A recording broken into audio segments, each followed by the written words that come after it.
In this video we are starting new topic, community mental health nursing.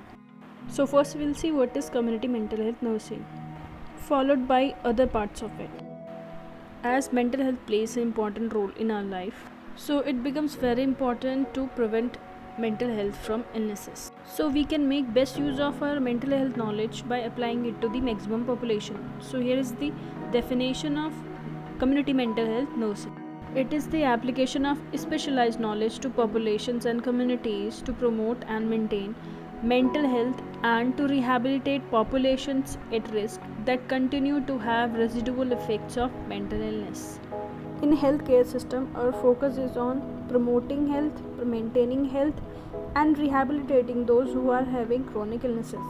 So same here, with the help of mental health knowledge, we provide facilities related to the mental health to the population in community mental health nursing.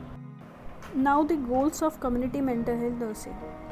The first goal is to provide prevention activities to populations for the purpose of promoting mental health.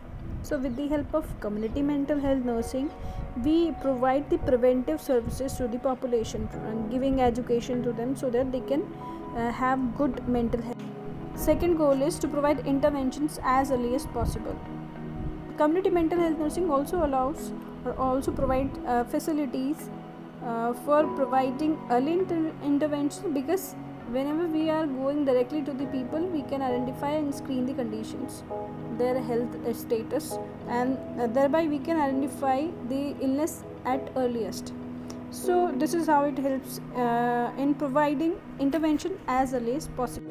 Community mental health nursing also provide corrective learning experiences for patient group who have deficit and disabilities. So by providing them corrective learning experiences, those people who are having deficit and disabilities can cope in the society, and those people can develop a sense of self-worth.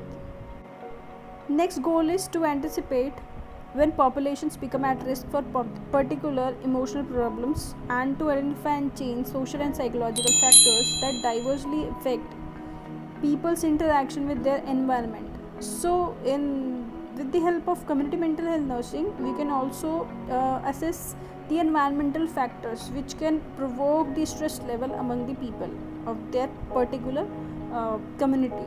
So we can identify and we can change the social and psychological factors so as to prevent them from emotional problems. Next goal is to develop innovative approaches to primary prevention activities. So with the help of community mental health nursing, we can use new technologies as well as new approaches so that we can provide preventive activities. The last goal of community mental health nursing is to assist in providing mental health education to population about mental health and illness, and to teach people how to assess their mental health. So with the help of community mental health nursing, we can educate the people who are living in the society, living in the community, so that they can be aware of their mental health and mental illness. The next part of this topic we will discuss in the next video.